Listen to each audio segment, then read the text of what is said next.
All right, ladies and gentlemen, thanks again for tuning into my channel.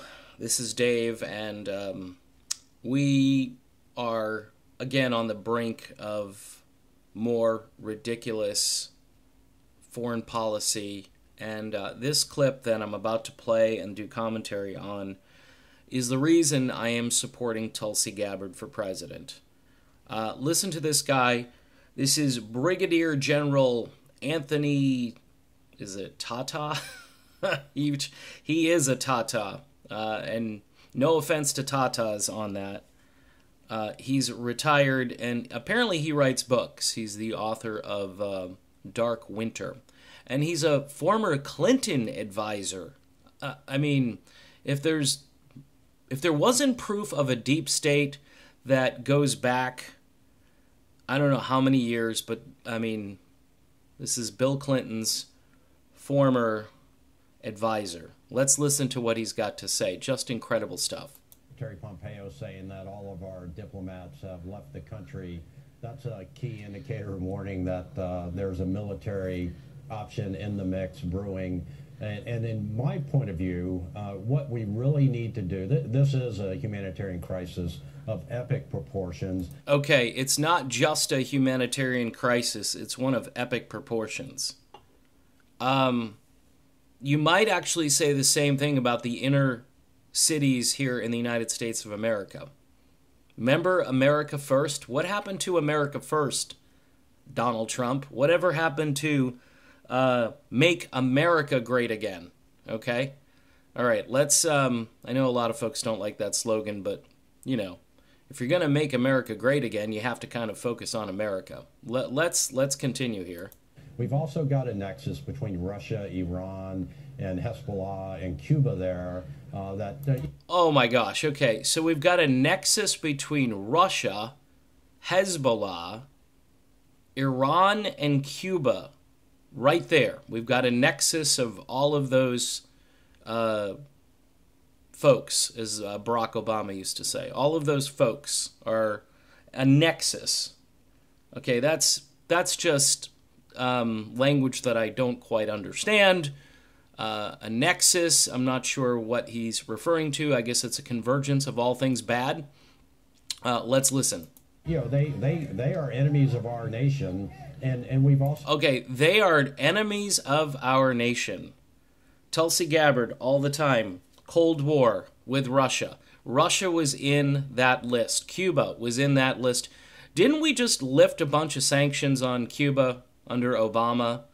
Has Cuba launched any missiles lately? What's Cuba doing in Venezuela that's so bad? I thought they were just as bad as Venezuela. I mean, we might have to go to Cuba and intervene there soon, right? All right, let's continue. This guy is a tool. Also got the world's largest oil reserve. Okay, hold on. It's also got the world's largest oil reserve. That's great. I thought the United States was pumping more oil than we ever have before. Crazy. A lot of compelling reasons to be there.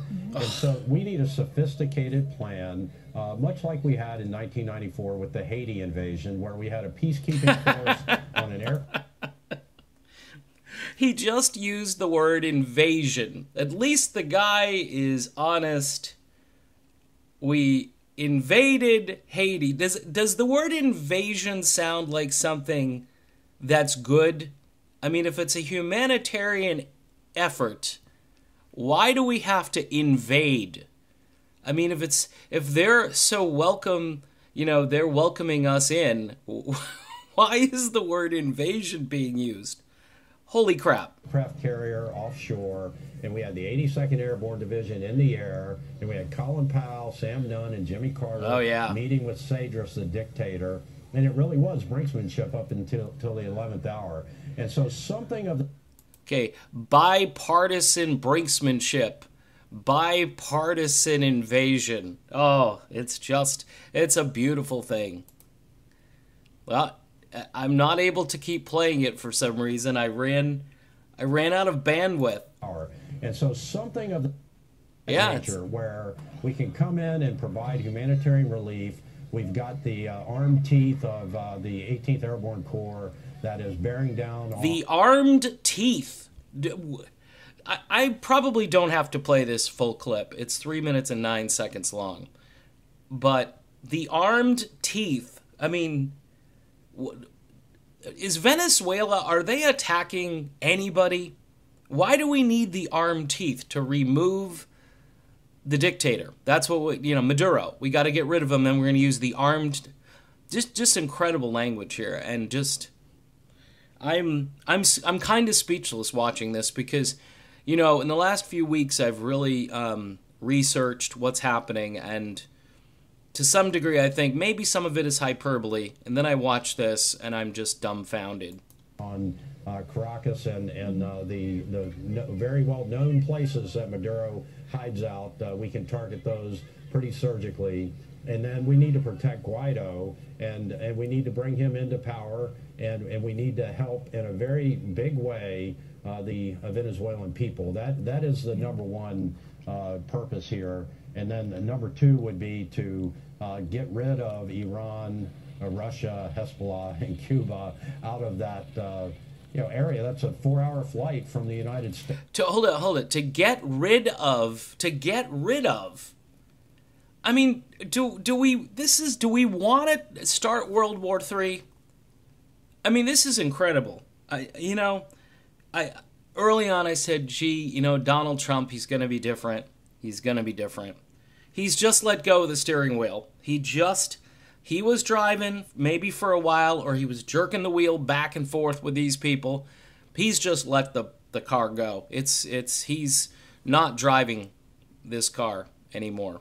States. It's we've got enemies knocking on the door there that are not far away when you talk about some of these intercontinental ballistic missiles that are being made today. All right, so walk me through. Okay, so he just basically said that IBMs could be launched from Venezuela and hit the U.S. mainland in 4 hours. That's basically what he just said there.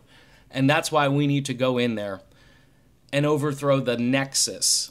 The first part, which is getting Maduro out and Guaido in so that he can call for those free elections. Maduro's not going anywhere. In fact, I spoke a couple of weeks ago with his so-called vice president, Delcy Rodriguez, who said to me, we're not going anywhere, Trish. So if they're not budging, how do you influence this from a military perspective? Does this mean special forces?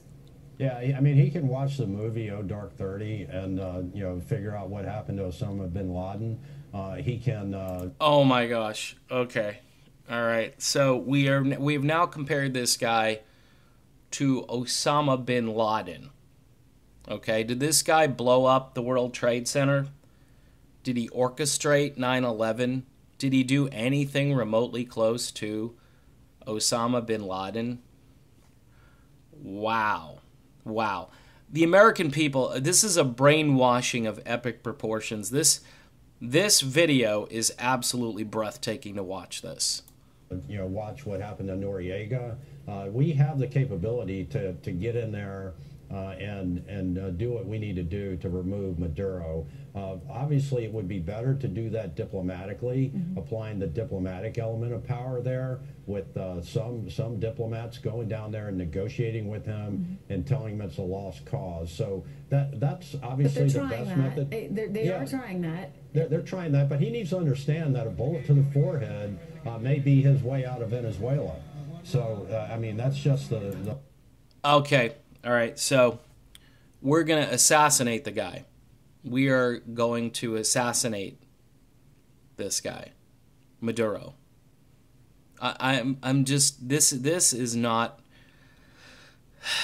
a country that is worthy of a good portion of its population if we're going to send assassins down there. A bullet to the forehead is the way he might leave Venezuela.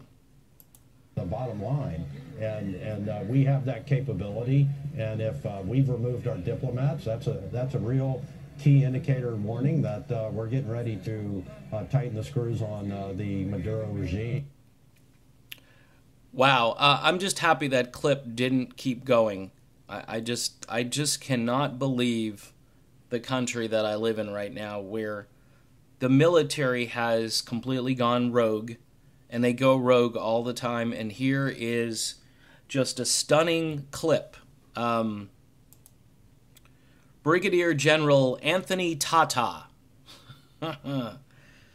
Man, he's the author of a book called Dark Winter. So he's putting his fiction in, in this clip. He's talking about reality, and he's using all of the prior experience that he has taking out dictators, and just stunning. A bullet to the head. Okay, folks, I don't know what else to say. You got to vote for Tulsi Gabbard. She's the only one that can go in there and just stop the madness. And of course, the hostess here on Fox is just, kind of going along, except she did throw the roadblock in saying that, he's not going to leave. And then this guy says, well, we'll just turn up the screws a little bit more. Stunning piece of audio and video right there. Talk to you soon.